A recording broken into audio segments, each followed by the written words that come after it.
ओम सजात्म स्वरूप परम गुरु शुद्ध चैतन्य स्वामी ने नमः। जिनवर प्रभु की दिव्य ध्वनि जो शुद्ध बोध स्वरूप है, स्याद वाद से जो है अलंकृत शारदे श्रुत रूप है। सिद्धांत गुण पर्याय चतु अनुयोग में विस्तार है। महिमामय जिन वाणी माँ को वंदना शत बार है, वंदना शत बार है। श्री प्रवचन सार जी चरणानुयोग सूचक चुलिका में हमने देखा आगम ज्ञान के द्वारा, क्षपशम ज्ञान के द्वारा, चारों अनुयोगों के द्वारा अपनी आत्मा का, अपने जीव तत्व का, स्वरूप का, स्वभाव का प्रयोजनभूत निर्णय करके, यथार्थ श्रद्धान करके जो अपने जीवन को संयममय यानी संयमाचरण चारित्र की ओर बढ़ाता है, यानी अपने से अपने में ही अंकुशित होकर स्थिर होने का जो पुरुषार्थ करता है, ऐसा संयम, उसे ही मोक्ष मार्ग घटित होता है। यानी लक्ष्य मात्र चौथा गुणस्थानक सम्यक दर्शन न रहकर निरंतर आत्म रमणता, आत्म स्थिरता का पुरुषार्थ करना, यही एकमात्र जीव का कर्तव्य है। अब आगम ज्ञान, तत्वार्थ, श्रद्धान, संयम तत्व का युगपत्पना होने पर भी आत्मज्ञान मोक्ष मार्ग का साधकतम यानी उत्कृष्ट साधक है, ऐसा समझाते हैं। तीनों ही चाहिए, पर तीनों में मुख्यता वापस किसकी बताई? आत्मज्ञान की। बिना आत्मज्ञान के सम्यक दर्शन भी नहीं होगा, केवल ज्ञान भी नहीं होगा और निर्वाण भी नहीं होगा। गाथा 238 में बताते हैं, जो कर्म अज्ञानी लक्ष्य कोटि भवों में खपाता है, क्या 1,00,000 करोड़ भवों में खपाता है, वह कर्म ज्ञानी 3 प्रकार से, मन, वचन, काय से गुप्त होने से उच्छ्वास मात्र में खपा देता है, एक श्वास में।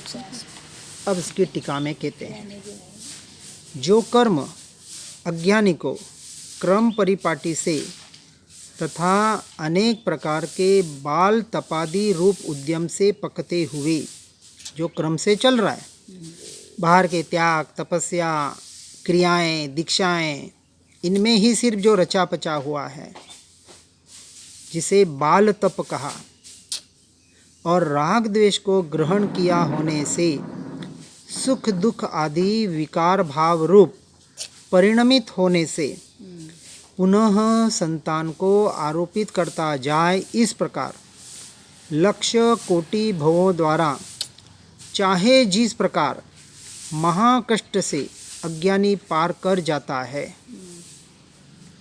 वही कर्म ज्ञानी को स्यात्कार केतन आगम ज्ञान, तत्वार्थ श्रद्धान और संयम तत्व के युगपत्पने के अतिशय प्रसाद से प्राप्त की हुई शुद्ध ज्ञान में आत्म तत्व की अनुभूति जिसका लक्षण है, ऐसे ज्ञानीपन के सद्भाव के कारण मन, वचन, काया के कर्मों के उपरम से यानी उसमें विराम आने से अटक जाना, रुक जाना, त्रिगुप्तीपना प्रवर्तता है, यानी मन, वचन, काया की क्रियाओं से जो रुक गया है, जिसने उसे अपना स्वरूप मानना छोड़ दिया है, क्योंकि मन, वचन, काया की क्रियाएं कर्मों के उदय से हो रही है, और कर्म ही मेरा स्वरूप नहीं तो उसके निमित्त से होने वाली क्रियाएं मेरा स्वरूप कैसे हो सकती? तो अशुभ भावों से, अशुभ क्रिया से तो हटता ही है, लेकिन शुभ भाव और शुभ क्रिया से भी हटकर एकमात्र शुद्ध भाव जिसका लक्ष्य है, और शुद्ध भाव के लक्ष्य से भी हटकर जो शुद्ध स्वरूप में शुद्धोपयोग में लीन होता है, जिसे त्रिगुप्तीपना कहा। मन गुप्ती, वचन गुप्ती और काय गुप्ती, उनसे बिल्कुल निर्लिप्त होकर निर्विकल्प दशा में, भले एक समय की पर्याय भी क्यों न हो, प्रवर्तमान होने से प्रचंड उद्यम से पकता हुआ, राग द्वेष के छोड़ने से समस्त सुख दुख आदि विकार अत्यंत निरस्त हुआ होने से पुनः संतान को आरोपित न करता जाए। इस प्रकार, यानी संतान को आरोपित न करने का मतलब परद्रव्य परभावों में जो उपयोग ले जाने का, वहाँ से हटाकर स्वरूप प्रमणता का जो पुरुषार्थ करता है, दूसरों में अपने स्वरूप को, स्वभाव को घुमाता नहीं है, भटकाता नहीं है, ऐसा जीव उच्छ्वास मात्र में ही लीला से ही ज्ञानी नष्ट कर देता है उतने कर्म। एक उच्छ्वास में, श्वासोच्छ्वास भी नहीं, उच्छ्वास यानी एक सांस बाहर जाए उतनी काल में नष्ट कर देता है। तो कितना सहज काम बता दिया। तो क्यों ना हम ये काम करें, बाहर की क्रिया से हटकर। बाहर की क्रिया आएगी, भले आने दे, शुभ भाव नहीं आएंगे तो क्या अशुभ भाव आएंगे? शुभ भाव आए बगैर रहते नहीं, फिर भी उसे हेय मानते हुए जो निरंतर आत्मरमणता का प्रयास और पुरुषार्थ करते हैं, इससे आगम ज्ञान, तत्वार्थ श्रद्धान और संयत तत्व का युगपतपना होने पर भी आत्मज्ञान को ही मोक्ष मार्ग का साधकतम सम्मत करना। ये बाहर जो सब कुछ बताया कि आगम का ज्ञान करके, तत्व यानी आत्मा का श्रद्धान करके आगे संयमाचरण चारित्र में आगे बढ़ते हुए, इन सभी में मुख्य कौन आया? आत्मज्ञान, आत्म स्थिरता। इसलिए आत्मज्ञान ही मोक्ष मार्ग का साधकतम है। अब ऐसा उपदेश करते हैं कि आत्मज्ञान शून्य के सर्व आगम ज्ञान, तत्वार्थ श्रद्धान तथा संयत तत्व का युगपतपना भी अकिंचित कर है, अर्थात कुछ भी नहीं कर सकता। इस प्रकार से ज्ञानीपना यानी आगमन ज्ञान, तत्वार्थ श्रद्धान, संयत तत्व के युगपतपने के अतिशय प्रताप से प्राप्त शुद्ध ज्ञान में आत्म तत्व की अनुभूति, यही ज्ञानीपने का लक्षण है। इस प्रकार से हमें समझना है। अब गाथा 239 में बता रहे हैं, यदि जिसके शरीर आदि के प्रति परमाणु मात्र भी मूर्छा वर्तती हो, तो वह भले ही सर्वागम का धारी हो, तथापि सिद्धि को प्राप्त नहीं होता। भावलिंगी मुनि की दशा बताने के बाद यह सब कुछ बताया जा रहा है। यानी अब टीका में कहते हैं कि सकल आगम के सार को हस्तामलकवत करने से, यानी हथेली में रखे हुए आंवले के समान ऐसे स्पष्ट ज्ञान होने से, कहते हैं ना कि आंवला, ये आपको हम प्रत्यक्ष ज्ञान आत्मा को दिखाते हैं, आंवला जैसे हाथ में दिखता है, वैसे जो पुरुष भूत, वर्तमान और भावी सोचित यानी अपने को उचित, अपने अपने योग्य, ऐसे आत्मा का स्वभाव त्रिकाल की सोचित पर्यायों सहित समस्त द्रव्यों को जानता है। स्वस्य स्वयं के आधार से पर्यायों के साथ अशेष द्रव्य समूह को जानने वाले आत्मा को जानता है, श्रद्धान करता है और संयमित रखता है। उस पुरुष के आगम ज्ञान, तत्वार्थ श्रद्धान, संयत तत्व का युगपतपना होने पर भी यदि वह किंचित मात्र भी मोहमल से लिप्त होने से शरीर आदि के प्रति तत्संबंधी मूर्छा से उपरक्त रहने से, यानी शरीर आदि के प्रति इसकी जो चित्तवृत्ति है, वो मलिन या विकार से, मूर्छा से अंशमात्र भी उसमें उपरक्त रहे और निरुपराग उपयोग में परिणत करके, यानी उपराग रहित निर्मल निर्विकार शुद्ध उपयोग में परिणत करके ज्ञानात्मक आत्मा का अनुभव नहीं करता। जैसे भावलिंगी मुनि ध्यान में बैठे हैं, अब क्या कर रहे हैं? वो निरंतर अपने ज्ञान स्वभाव में ही लीन होने का प्रयास कर रहे हैं।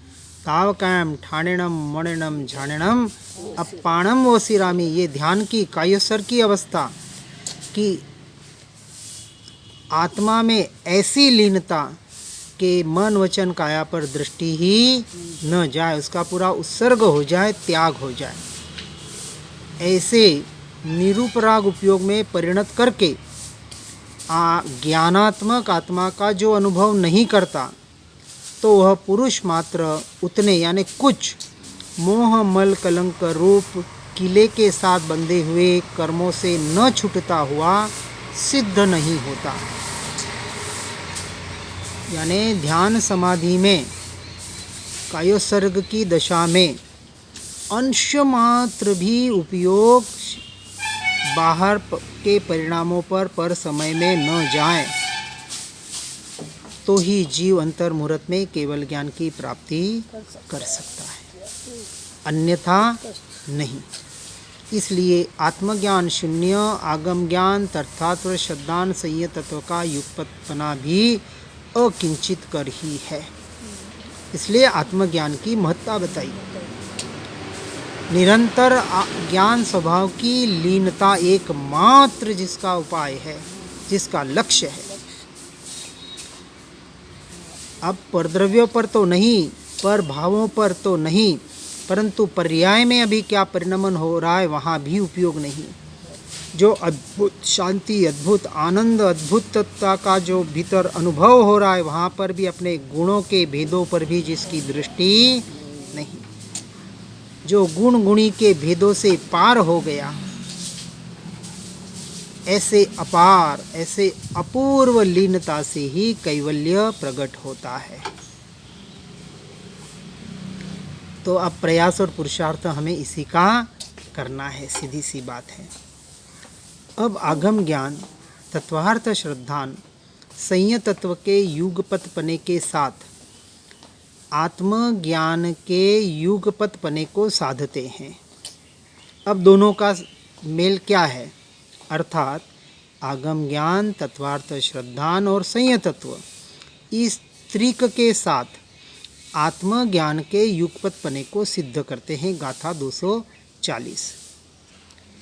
5 समिति युक्त, 5 इंद्रियों का संवर वाला, 3 गुप्ती सहित कषायों को जीतने वाला, दर्शन ज्ञान से परिपूर्ण ऐसा जो श्रमण, वही संयत कहा गया है। अब संयम, लोग कहते हैं ना हमने संयम ले लिया दीक्षा। अब ये दीक्षा की संयम की बात बता रहे हैं, निश्चय की अपेक्षा से। टीका में कह रहे हैं, जो पुरुष अनेकांत केतन आगम ज्ञान के बल से, अब सीधी सी बात है, आगम ज्ञान दीक्षा के बाद कहा या पहले कहा? दोनों प्रयोजनभूत है। पहले भी कर सकते हैं, पहले भी कर सकते हैं और बाद में भी कर सकते हैं। लक्ष्य हो तो जरूरी नहीं कि हर दीक्षार्थी पहले ही करें। सम्यक दृष्टि ही हो। दीक्षा ले ली, अब यदि उसे महसूस हो रहा है कि अभी हमें सम्यक दर्शन नहीं है, अभी हम मिथ्यात्वी है, तो वो आगमों के द्वारा, चारों अनुयोगों के द्वारा अपनी आत्मा का निर्णय करने रूप परिणामों के लिए पुरुषार्थ कर सकता है। इसलिए अनेकांत केतन आगम ज्ञान के बल से सकल पदार्थों के ज्ञेयाकारों के साथ मिलित होता हुआ विशत एक ज्ञान जिसका आकार है, ऐसे आत्मा का श्रद्धान और अनुभव करता हुआ आत्मा में ही नित्य निश्चल वृत्ति को इच्छता हुआ। अब वहाँ एकमात्र इच्छा तो जड़मूल से उखाड़ के फेंकनी है। अब इच्छा है तो कहाँ की है? नित्य निश्चल वृत्ति को, कि निरंतर निश्चल ऐसी मेरा जो स्वरूप है, स्वभाव है, उसमें ही रमणता करूं। और संयम के साधन रूप बनाए हुए शरीर पात्र को 5 समितियों से अंकुशित प्रवृत्ति द्वारा प्रवर्तित करता हुआ, 5 इंद्रियों में आहार विहार निहार में जो उनका उपयोग हो रहा है, वहाँ से भी संकुचित करते हुए वहाँ पर भी अंकुशित प्रवृत्ति द्वारा अपने रमणता में प्रवर्तित करता हुआ, उस वक्त भी चिंतन कहाँ चलेगा? स्वरूप रमणता का। 5 इंद्रियां और मन के प्रवाह के क्रिया के काल में क्रमशः पंचेंद्रियों के निश्चल निरोध के द्वारा जिसने काय वचन मन का व्यापार विराम को प्राप्त हुआ है, ऐसा होकर चिद वृत्ति के लिए, यानी स्वयं में चिद चैतन्य रूपी स्वरूप में वृत्तियों को ढालने के लिए परद्रव्य में भ्रमण का निमित्त ऐसा जो कषाय समूह, वह आत्मा के साथ अन्योन्य मिलन के कारण अत्यंत एकरूप हो जाने पर भी स्वभाव भेद के कारण उसे पररूप से निश्चित करके आत्मा से ही कुशल मल्ल की भांति, यानी कभी ऐसे शुभ भाव या कुछ भाव भीतर आ भी जाए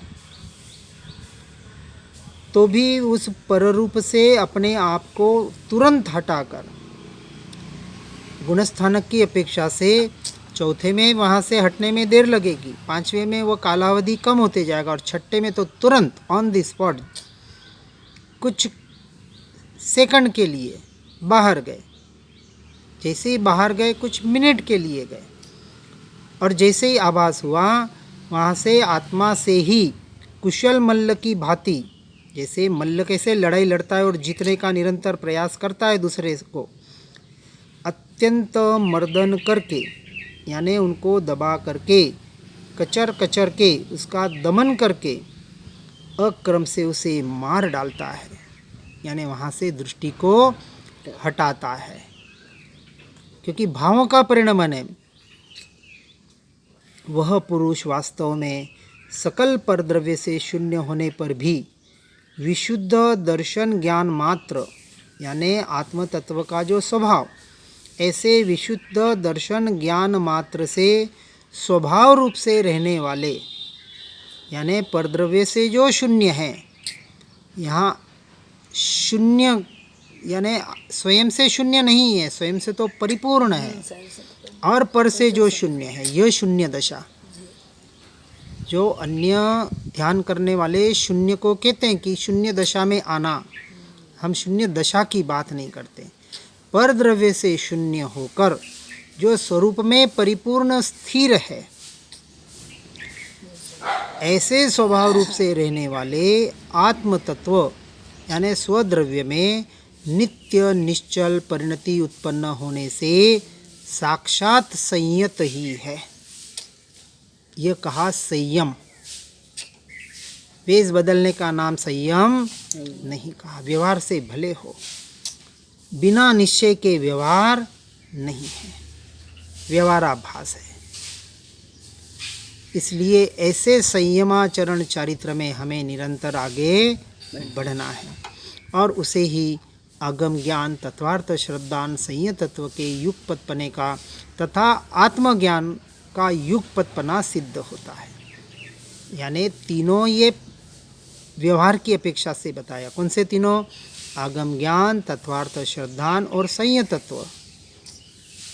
और निश्चय से क्या बताया?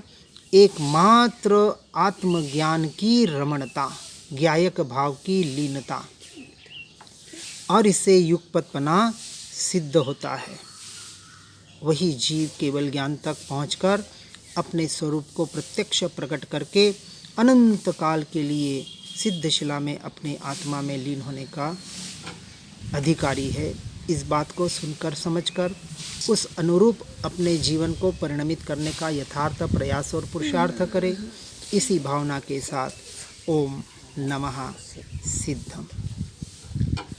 आत्म ही है देव निरंजन, आत्म ही सद्गुरु भाई।